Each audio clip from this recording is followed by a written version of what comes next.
Hey everybody, welcome to Let's Pod This. My name is Andy Moore and I'm one of your hosts, joined like every week by my two co-hosts, Miss Bailey Perkins. Hello. Hello, happy Friday, everybody. Happy Friday. And Dr. Scott Melson. Hello, sir. What's up, man? Scott, do you like the over-the-ear headphones more than the earbud situation? I do. I'm an old soul, you know, so. And only old men wear. I have my over-the-ear, but it's constricting. No, I don't know. I like the over the ear. I feel like it offers better noise canceling and it's comfortable. Well, that's at least one of those is definitely true. Anyway, I digress immediately. If this is par for the course, listeners and viewers, you can tell exactly how this episode is going to go. So this is our second live episode to do live streamed on Facebook and YouTube and Periscope. Who even knew that was still a thing? If you are watching, great. Feel free to comment. We can see your comments and maybe we'll find a way to work them in as we go along. If you are listening to the podcast, thanks so much. If you're watching but not listening, you should definitely go subscribe so you don't always have to be here. We are going to start doing this live at 3 o'clock on Fridays every week, at least for the foreseeable future. We've been recording at 2, but that sometimes is tough for one or more of us to get there at the right time. So we're going to do 3 o'clock. Hopefully that is better for folks to watch as well. Okay, well, this week, man, when a quadruple veto override is the least significant thing that happened in the legislature in a given week, you know that session is almost over. And that's the case right now. This week, the governor vetoed the budget and 3 other bills, and the legislature moved very quickly to override all of those vetoes and issue a strongly worded statement that we'll discuss in a minute. Also, the legislature passed all manner of other bills that would do, almost everything. A quick sampling includes changes to the initiative petition process, a tax on campaign ethics rules, pay raises for judges, the big Omnibus administrative rules bill, which passed entirely just as it is, except for a couple of tweaks that they took out related to vaccines. They're debating an abortion bill as we record this, and I'm sure it'll pass. Permanently permitting curbside and delivery of liquor, which is arguably a good thing, particularly if they keep passing these other bills. And a cost of living increase for retired state employees. That is a good thing. And I will note, one of the only priorities that they said they'd be working on that they've actually worked on. Yeah. When we had Leader Eccles on early in the session, and so much more. So, also, as Bailey noted, today is officially the first day of phase 2 of the COVID-19 open back up our state policy, or whatever hokey name that it has. So effective today, you can go about your business, right? Like bars can open, restaurants, churches. Boarding. Yeah. But what about like bowling alleys? Is that a thing that can open now? Really, anything. They said, yeah, like. I don't know. I'm just staying home, so I don't know where you're allowed to go now because I'm still trying not to go anywhere. So the thing that's weird to me, and I mean, clearly, I think many of us saw the video or pictures from Kong's Tavern from a couple of weeks ago here in Oklahoma City. How was that allowed? I don't understand how that was allowed. Well, I don't think it was, but I don't think that law enforcement is enforcing things. Also, I mean, if you go to these things, you're taking a risk, right? Like not just for yourself, too, but for other people. I mean, we have seen in other states where people went to church or to choir practice, right? And that choir practice like resulted in killed people. The choir practice killed people. Yes, Well, like there's a 7. recent story as of yesterday where a nail shop Yeah. has asked its staff and those customers who were visiting that day to quarantine because one of the employees was tested positive for COVID. So, Right. So you went to get your nails done and you caught the COVID potentially, right? Like, hopefully they were using other practices. Technically, I think Governor Stitt's thing is still, this is like phase 2 of opening back up, but the safer at home procedures are supposedly still in place, that you are safer at home. And if you go out, you're supposed to practice social distancing. You are supposed to wear masks, do that. Are Like in you churches. are you supposed to wear a mask? Because like I know the CDC says that you're supposed to wear a mask, and like I know that like the doctors and other public health experts say that you're supposed to wear a mask, and like most like a big chunk of people that I see are wearing a mask, and like I'm wearing a mask like as a doctor, when I go out and see patients really do anything. But like the governor and the president seem like they don't have to wear a mask when they go Well, into stuff. So and a bunch of members of the legislature too, right? I'm confused about what it is that we're supposed to be doing. One of the press corps from the Capitol posted this might have been last week, but a picture of the sign on the door that says everyone must wear a mask. And then, oh no, it was Representative Andy Fugate. That's who posted the picture outside that everyone must wear a mask. And then a picture from the gallery of the floor, and not everyone's wearing a mask. Because hashtag freedom. Right. Well, yeah, I would prefer to remain free of COVID. Corona, yeah. It's funny. I was like preparing today, kind of thinking about like we're going to talk about, and it's like it's the second or third to last Friday in May. I'm furious and disgusted with the legislature. We're about to record a show. This is like the most normal things have been in a while. Right. It's been a while since I've been completely just furious with the Capitol unless we sit down because they haven't been allowed to do anything. But now that they're back, now that they're back, they're in full stride doing horrible things. It's great. But to that point, this is very typical of this time of the year for those who are involved in advocacy, especially in this election season, because lawmakers, whether there's a pandemic or it's just a regular day, they're pushing through as much as they can to get done, because some of them are terming out. Some of them are preparing to campaign. And so usually we see an influx of bills go through session anyway during this time. And so that's the one piece of normal that we're seeing. The bill in question, the abortion bill that they were just debating passed 76-18. So just now. Yep. Yeah. I'm sure it was on party lines. That's pretty close to party line. Yeah. I think there's like six people or so must have not voted for it, but or they either didn't vote or but anyway, so there you go. All right. Well, man, what a week. What day is it? Friday. Let's so we'll talk through, I think, as many of these things as we can, but certainly not all of them, because we try to do this in an hour. But let's start with the ethics commission stuff, because I think that's super interesting, and then we'll end with the budget.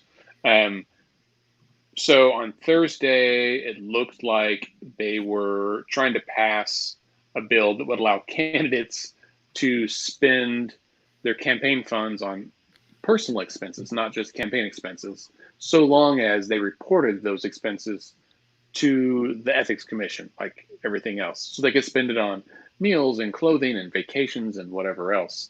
And then it caught a lot of press, right? It kind of caught fire on Twitter. Even the ethics commission was tweeting about it. And then House Appropriations Chair Roger Thompson pulled it. Senate, excuse me. Yeah, Senate A and B Chair Thompson pulled it and said, "It's just a joke. I'm just making a point." And then he did acknowledge in his statement that he feels like there's probably a better way to make the point. Right, but Yeah, he also said like this is a conversation that we need to have because the current ethics commission restrictions are unreasonable. And I'm just like, which ones? Like, which ones are you talking about, bro? Like, what do you want to use the money that people give you to run for office? Like, what do you want to do with that money that you're not allowed to do with it now? Right? Like, you know, is it restrictions on like lobbying? Like, I mean, what is it? You know, and he said we need to have a conversation about this, and then stopped talking. So didn't have the conversation. So and legitimately, maybe now's not the time, right? I think, to me, whenever they fiddle with ethics stuff, it makes me feel icky. I think a lot of voters feel that way too. Was it last year before last? Like, often the ethics commission will make their recommendation for their administrative rules, right? When they do this big thing, and they're like, here's what we think the reporting requirement should be in the rules. And the legislature almost never adopts them. And often they will like cut those out, and then also cut the ethics commission budget. Like right now, it was cut significantly a couple of years ago. So they have very few staff, which means less oversight. And it was out of sight. It wasn't even like a rational reason to cut them. Right. So it's because they tried to pass new rules that restricted how the legislature can do things. And this isn't even the only ethics thing, like the action they've taken that would hamper the ethics commission this week. There's also House Bill 3613. So this is a bill that essentially would prevent state agencies from collecting any information that identifies a person as being a member, supporter, volunteer, or donor of a financial or non-financial offering financial or non-financial support to any entity organized pursuant to the 501c code of the U.S. Internal Revenue Service. So this means C3s and C4s, right? And so you have to the director of the ethics commission, Ashley Kemp, said that like if this goes into law and it's right now awaiting the governor's signature, they'd have to take down the public website that allows people to search records for candidates, campaigns, lobbyists, and political action committees. And it's like, and the justification for this. So you go and you ask the bill sponsors, right? And they say that this is Representative O'Donnell and Senator Kim David, that this is about protecting the privacy of citizens who belong to political organizations. Like, I just don't, you're allowed to, like, free speech says that you're allowed to belong to whatever you want and say whatever you want. Like, that's fine. But like, if you're embarrassed about the political causes that you support and donate to, maybe you should think about not supporting and right. Like this, as you know, my good pal from what is it, King of the Hill? No, Family Guy says it really grinds my gears. This really grinds my gears. Like this idea that we have to protect people's privacy from donating to political stuff. Well, and it's tension among the idea of transparency in governance and the way that we are handling our business. And I think handling business includes donating and participating in the election process and in the political side of things.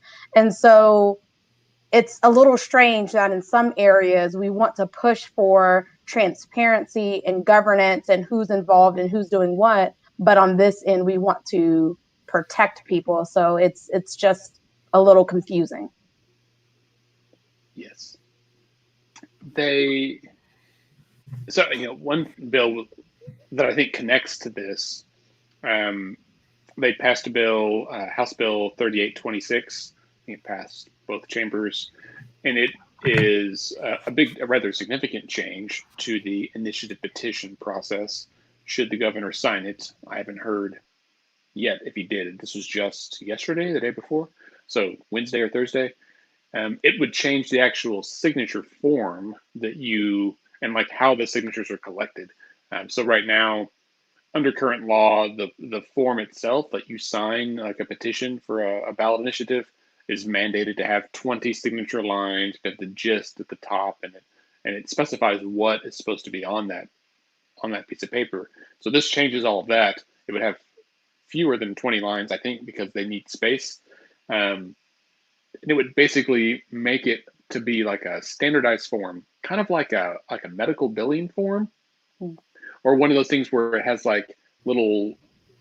The way it was described to me is like those little boxes where you put each letter in there. I mean, medical So billing that- forms are known for their ease of use, and that has a lot to do with just the healthcare industry as well. This is straightforward: name, address, date of birth. Like that's really all you got to put on there. But the goal is that the form would be scannable, and so this bill, House Bill 3826, authorizes the legislature, the election board to purchase software and equipment they would need to, not the election board, Secretary of State, so that they could scan in all of the signature pages and basically like automatically check them against the voter record. And in fact, the bill requires the Secretary of State to confirm signatures. So this is like a nuanced thing that I've just learned about, is that the current law is that when a campaign collects signatures, right? So you get 250,000 signatures and you turn them in, unless the opponent challenges the validity of the signatures. And my reading of this bill is that this would now require the Secretary of State to automatically confirm and validate all of the signatures as soon as they're turned in. It was couched as being a bill that makes signature challenges cheaper and quicker, which also means they're easier to do. But I also think that if the Secretary of State is automatically going to check, then there's no one's ever going to file a challenge because it's already being checked, right? Like the reason we have challenges now is because they're not always checked. This arguably also helps campaigns because most, ballot initiative campaigns want to know who signed their forms. And so they have like an army of volunteers that go through and read terrible handwriting and try to type it all into an Excel sheet. So this way, like campaigns could buy the software and machines and scan it as well, I guess. So there's a few other changes. Now, all of that to say, like, if so there's, I got mixed up. There's two bills. So 3826 is the one that changes the form to the initiative petitions.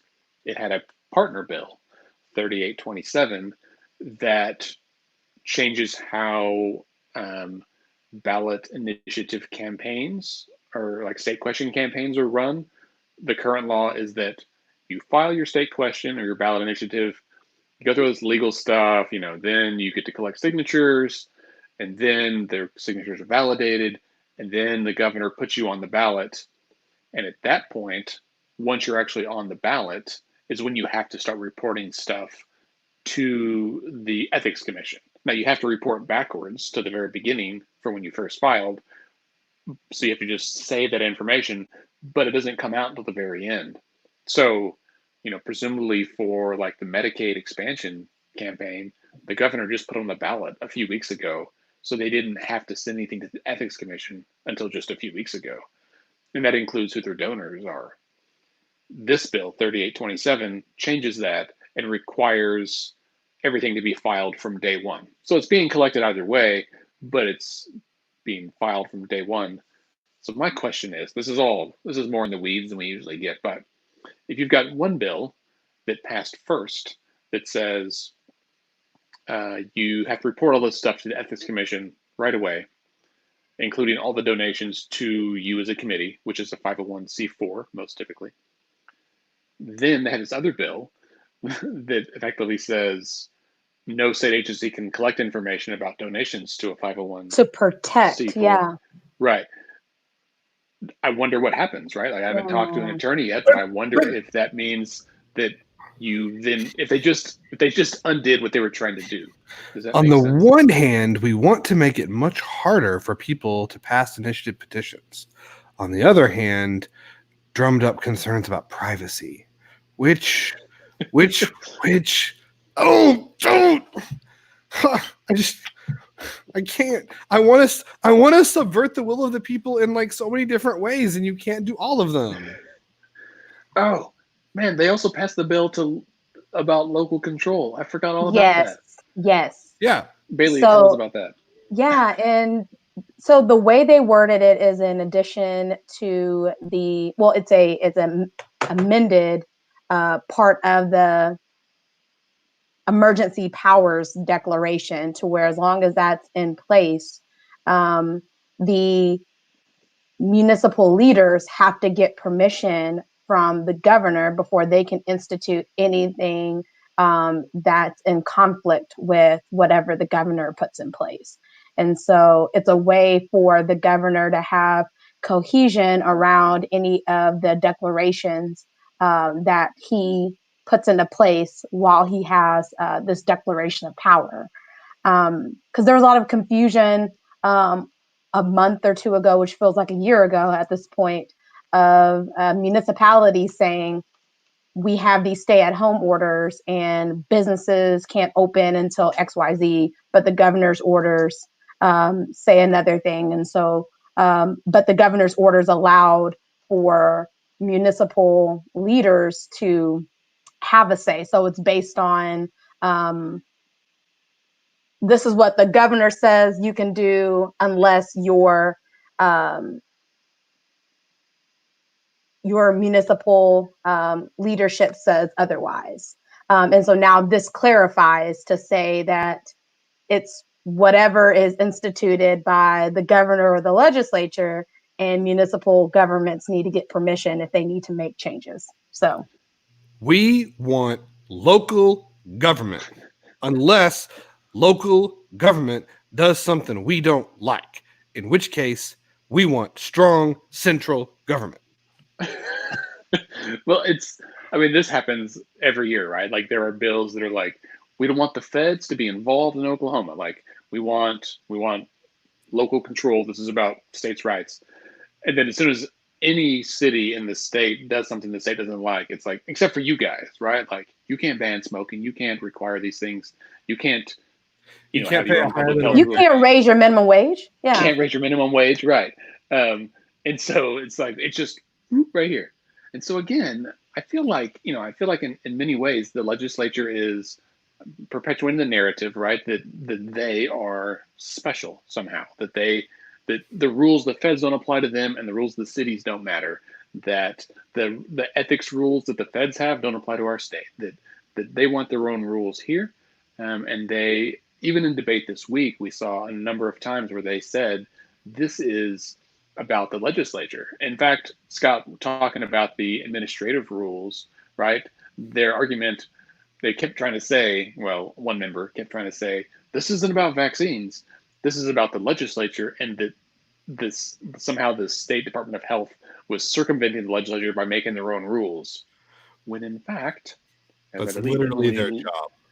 Well, the legislature passed a law to create the administrative rule process so that they don't have to make the rules, right? Like they're like, we oversee things, they have to approve them, but they have that on purpose. And so this is ridiculous. We gave them the job and the power to create rules, and now they're doing it. And they're doing it.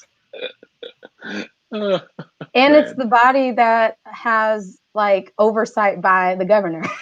So that's another so that's thing that they passed. So that's probably a good segue, right? Like into talking about things related to the budget in particular, is that I think we have seen several times this session, right, that the legislature and the governor are not getting along like they used to. And so I guess maybe nowhere is that more obvious than with the budget. So Bailey, walk us through what happened this week. I guess this was on Monday or Tuesday. It all started. Yeah. So there were a couple of bills that the governor vetoed.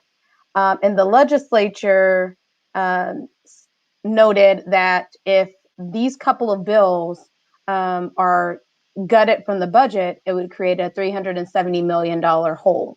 that the legislature would have to fill with cuts, particularly cuts to education. So it was framed that if these dollars were removed in the way that they were approaching this veto, then it would mean like a 12% cut to education. There's also rumors that the governor didn't have conversation with the legislature through this budget process. And so there was frustration with lawmakers that the governor made that decision to make those two vetoes without having conversation about that happening. And so once the governor put those vetoes in place, the legislature came together in a rare way, because we don't see veto overrides, because veto overrides are difficult. It takes 3/4 of both chambers, the House and the Senate, to override a veto. And so the legislature came together, not just by chambers, but even by parties, and did an override of the governor's veto so that the budget would stay in place. But I was typing our notes for today. I was like, "Is overrode? Is that a right? Is that a word? It was overridden. No, I mean it's really. I mean, it's pretty crazy, and I don't know if this has ever happened before. That's one of my never-ending list of things to research and find out. It's been a long time. I'm currently on mid 2017 in terms of things I'm trying to research and see if they'd ever happened before. So I'll let you know in 2 years when I figure this one out. But it's I don't know. It was super interesting, and it's interesting because on the one hand, I feel like for the legislature to override the vetoes was a good thing, right? Like I think it was the right call given where we're at. However, I also think the governor's point in terms of his problems with the budget are not without merit either, right? Like, you know, it was because his point largely is, and I had to step away for a minute. So Bailey, if you talked about this and I missed it, I apologize. But his point is largely that a huge chunk of that budget next year relies on one-time funds, right? And he is saying you should not be writing a budget based on money that you don't know that's going to be there the year after that. And on the one hand, I think his point is well taken, and that's true. You shouldn't make a habit of like budgeting how you're going to pay for recurring expenses using one-time monies. You shouldn't do that personally. Then you shouldn't do that as a legislative body either. But at the same time, like the money's got to come from somewhere. I think that the legislature is counting on the federal government to come back and backfill a lot of these holes, which is what Representative Eccles alluded to a few weeks ago when he was on the show with us. To that point, I would encourage Representative Eccles to be in contact with all the members of Oklahoma's congressional delegation who voted against the bill today that would do exactly that. You know, and they all have different reasons. Or I think they all have similar reasons for voting it. This was one of those bills where Oklahoma's congressional delegation, just specifically in the House of Representatives, acted with unanimity. Representative Kinder Horn, as well as Congressmen Cole, Kern, Lucas, and Mullins, all voted against the third part of the coronavirus relief, the package that went before the House. But that's about a $3 trillion bill. Yeah, it's a huge bill, and there's some good stuff in it. There's a lot of good stuff in it, and in my opinion, there's reasons why they didn't support it. But a big chunk of that bill is $640 billion for state and local governments, and that's the money that I think the legislature here is counting on to fill some of these holes next year. Well, so the real the real issue was that the specific bills, as Bailey mentioned, like dealt with pensions, right? And there was a lot of discussion of like they're not taken from the corpus, like from the money in the bank. They are going to not put as much in the bank for the next year. They've been making like double or triple payments to try to build maintain it up. That solvency. Yeah, because and I think now it's like 70% funded, whereas I mean 10 years ago it was like 5% or something. It was almost insolvent, and so we were way behind. They've made some really good moves to get it up there, and they once they did. They're like, okay, well, maybe we don't make a double payment or a triple payment this year. Maybe we use that money to actually pay directly for education, with the hope, right, that like oil prices come up and things down the road. Things get better. Yeah. And so we should play Living on a Prayer right here. Just put a bunch well, I mean, it's a valid rationality to it. It's just the circumstances of where we are don't allow us to make that decision. So it's a lose-lose situation almost in a way, right? Well, like, and like I said, I don't fault the legislature for overriding the vetoes, right? Like I think this was to keep everything as close to whole as possible, and particularly Common Ed for next year, I think was, the right call, wanting to preserve the historic investment in public education that they made 2 years ago. That wasn't really an investment at all, but I digress. It was historic. Yeah, well, right. It was historic, but it is. This is not something you're going to be able to do year after year after year, right? If oil prices don't come back, if the feds don't backfill it, there's either going to be cuts or they're going to have to find the money from somewhere else. Right. I mean, the truth is, like, this stuff sucks, man. Like, the government gets money one way, right? From taxes. That's the only way the government gets money. And everything in every sector of the economy is down, right? Like, and so that means less taxes for every level, city, state, federal government, and only one of those can print money. And it needs something to back in order to print money. You can't just print random money. But yeah. I mean, I've been nervous that like this is going to drive up inflation, and we've already seen like the price of gold drop because the dollar dropped, and all this stuff. So I think, it's important to recognize that things are bad across the board, and that means they've got to make tough choices. Now, what those choices are is up to them and, us as citizens to advocate. But their decisions to try to get through 1 year, I could see both sides of this, as we've discussed. However, like, the legislature as an institution does not have a strong history of like being proactive, and like they do have a strong history of kicking the can down the road, and that's what got us into the terrible fiscal position just 4 years ago when we also had a $1.3 billion shortfall. I don't think that's entirely fair, Andy. Why is that? No, it's completely fair. Well, and one thing I wanted to mention as like 100% accurate. Yeah. Well, one of the tough decisions that I wanted to raise too is they passed the measure that would cut the affordable housing credit from 4 million to 2 million. We have a significant poverty rate in the state, and we have a lot of people who rely on affordable or that Section 8 or other types of affordable housing programs. And so I worry that even cuts to that program will make it tougher for people to have a place to call home and that stability. But Bailey, they're going to increase the cap on the Education Opportunity Scholarship Fund credit. So that will make up, like, letting people donate more money for private schools will make up for cutting the affordable housing credit. Don't you think? I mean, it just gets, I'm sorry. I'm in a bad place today. Like, decisions, right? They could have kept that stable. Right. And put less into that scholarship fund. I mean, it's really about how you make decisions and what it means. And there's going to be consequences for that decision. It's going to hurt people in the long run. So, it'll make it harder for people to get affordable housing, but at least those people who don't have affordable housing can send their kids to private school.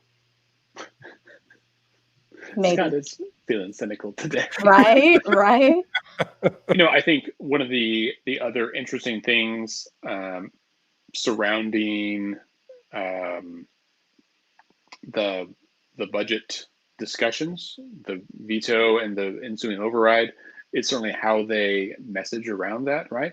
So the Governor Stitt, I thought he had obviously had his team like help out with some of this messaging, and it was, I thought, pretty decent, where he said, I had no input on this budget, and so I didn't want to put my name on it. Like, whether or not that's the right thing to do, neither here nor there, but that on face value like makes some sense, right? Like, I don't want to sign a budget that I didn't have an input in unless I totally approve of it, and clearly he did not, right?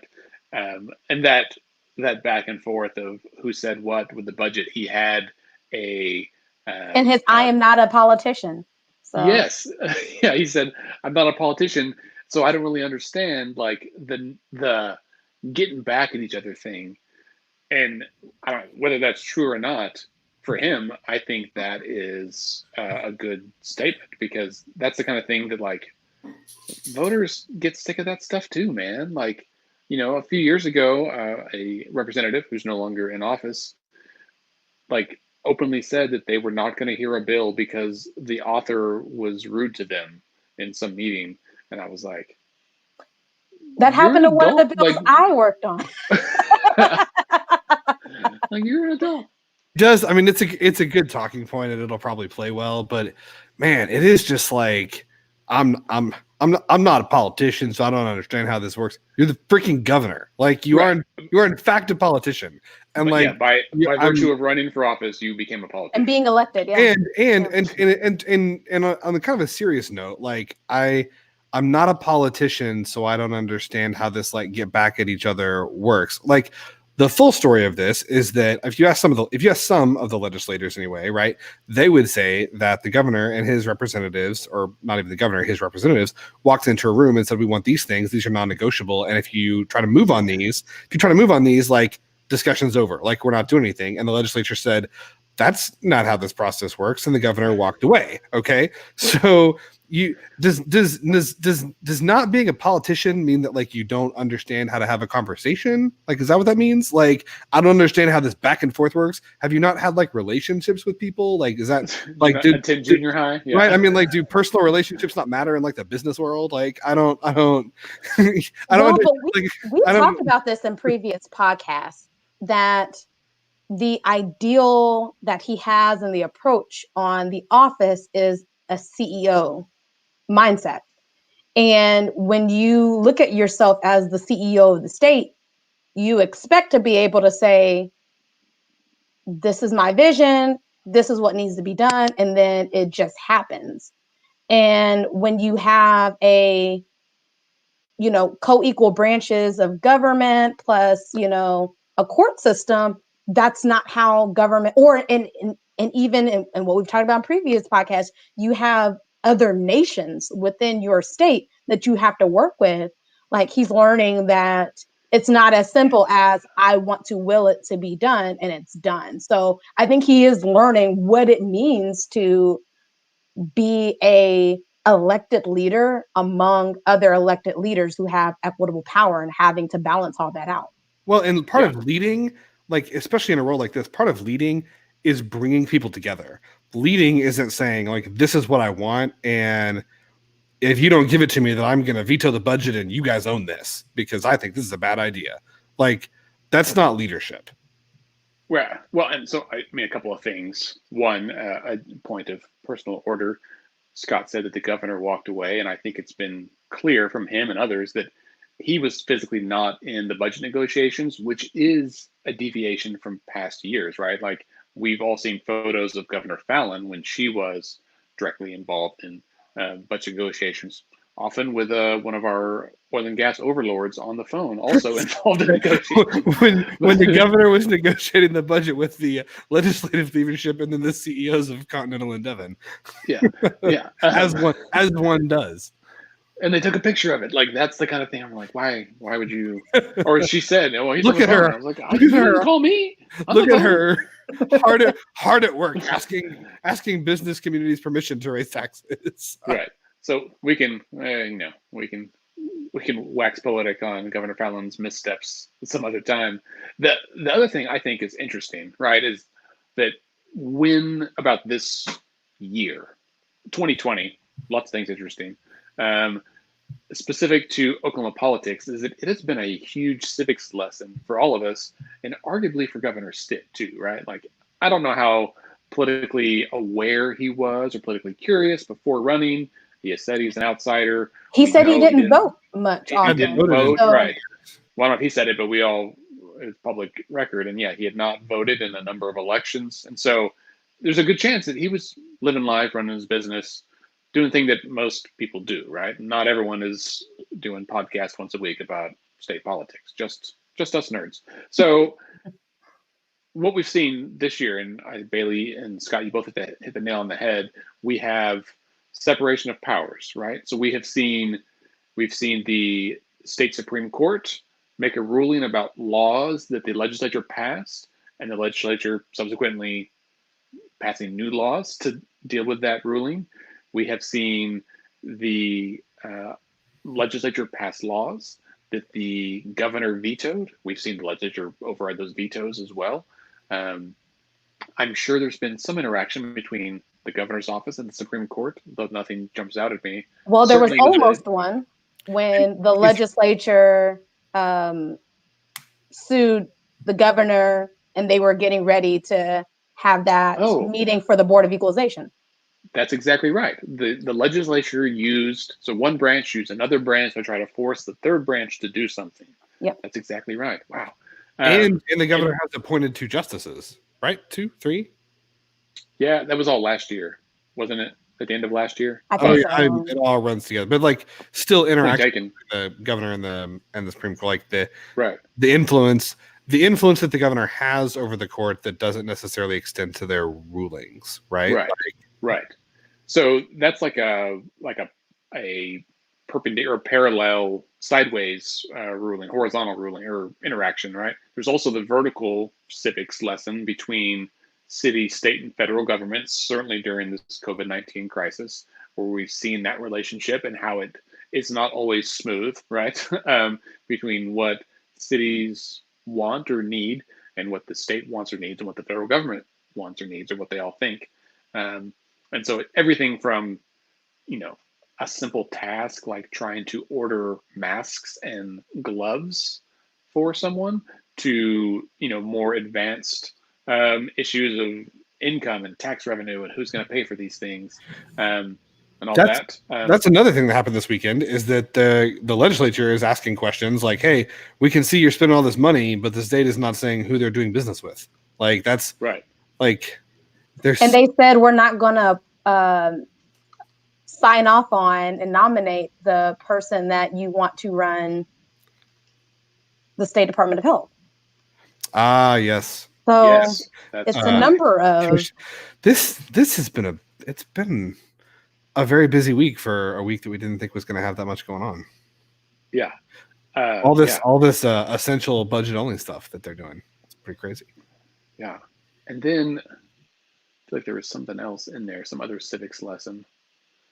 Not that that's not enough, but I think we've seen, both the horizontal and the vertical relationships in government.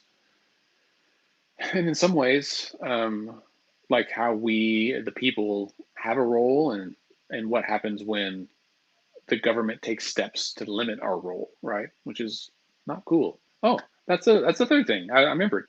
Is so not just within our own government, horizontally and vertically, but between governments. Bailey, you mentioned, our interactions with other sovereign nations, right? So aside from what we see about, China or other countries and how everyone's responding to this COVID crisis, but here in Oklahoma, we have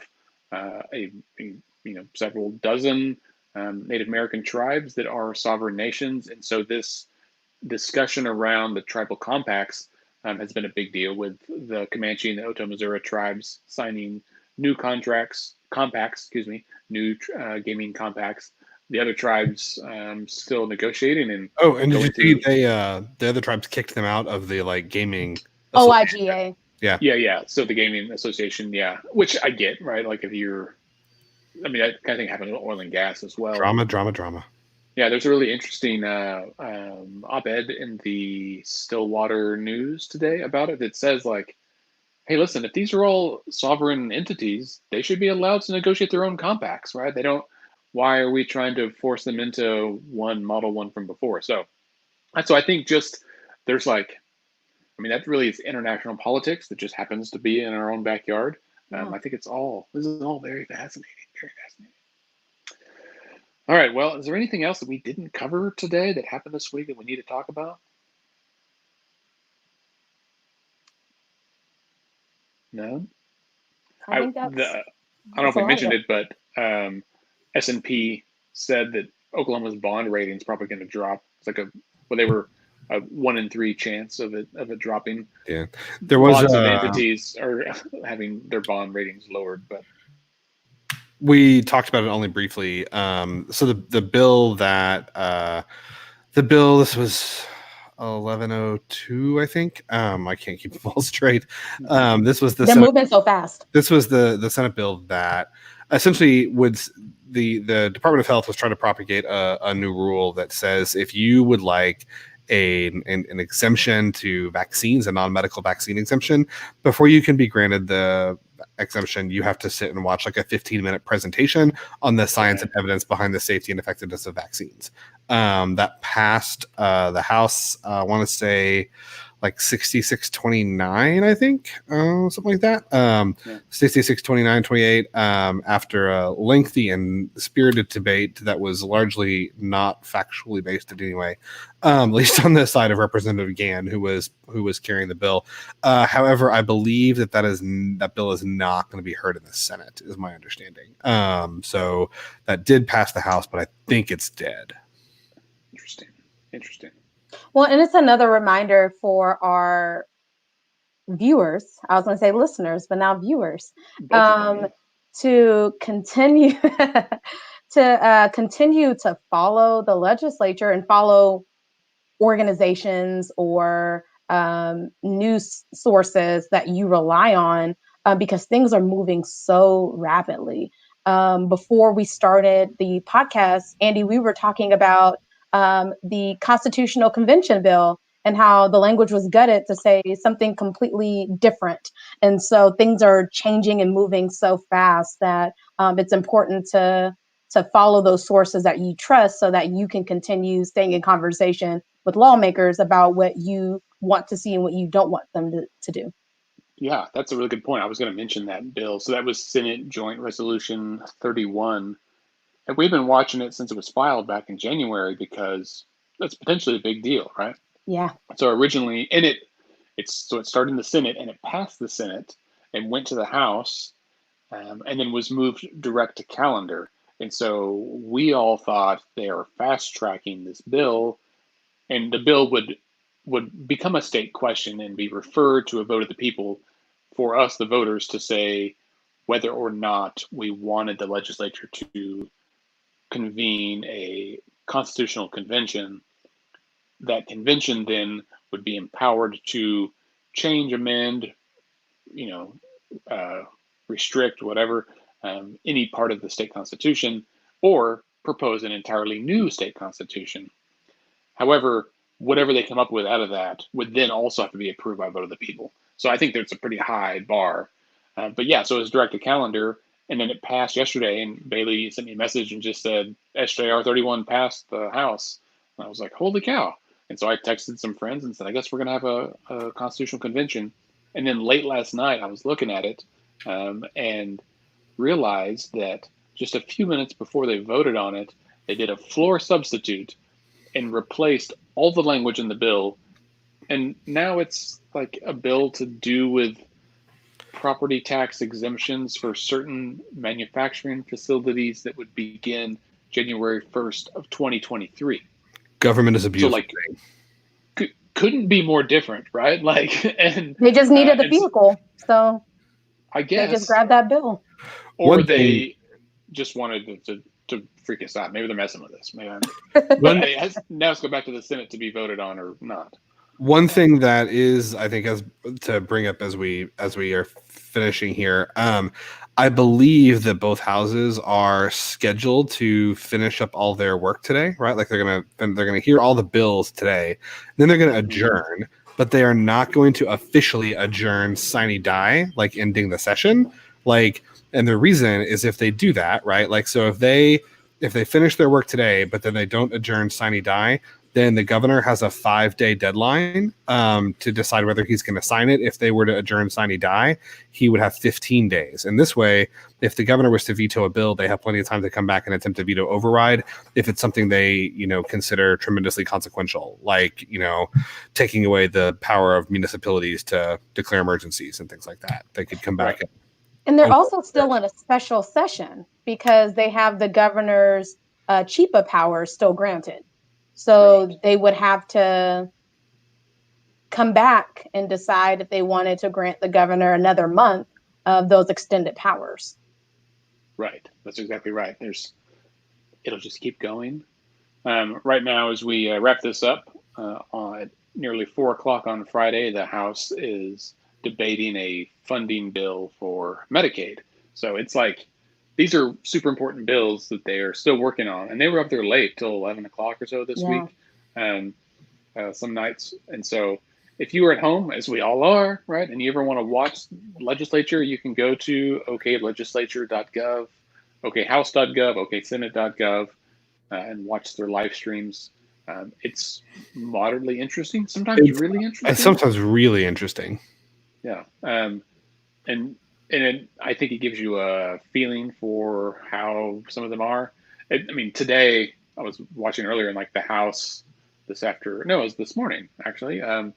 The House was like saying goodbye to some of their members who are terming out. So like Senator Stanislawski. Yeah, Representative Mike Sanders, and so they kind of get a chance to say a few things, and it is. I think it is a sign of respect that they let them go first and get that kind of stuff out of the way before they get to the business of legislating. But you get to see them put like 80 million pieces of paper on the member's desk as a final parting gift.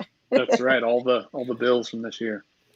All right. Well, as we wind down, I do want to thank both of you first of all for joining us today. Thank you, Bailey, for being here. Would never miss it. Yeah. Scott, thank you for being here. Thank you. I also want to remind everyone that I'll put up in the corner here a little icon for CivicsCon. 2 weeks from today, we will not be doing a live stream podcast. We will be doing a live stream of CivicsCon. And if I did not load it in, but I can hide myself. CivicsCon for just a minute is coming on May 29th. It is a one-day live stream event where we are going to talk about a bunch of stuff dealing with civics. You can go to civicscon.com and check it out. I should have typed this earlier, civicscon.com to register. And register, check it out. It's going to be super fun. We're going to talk about open primaries, ranked choice voting,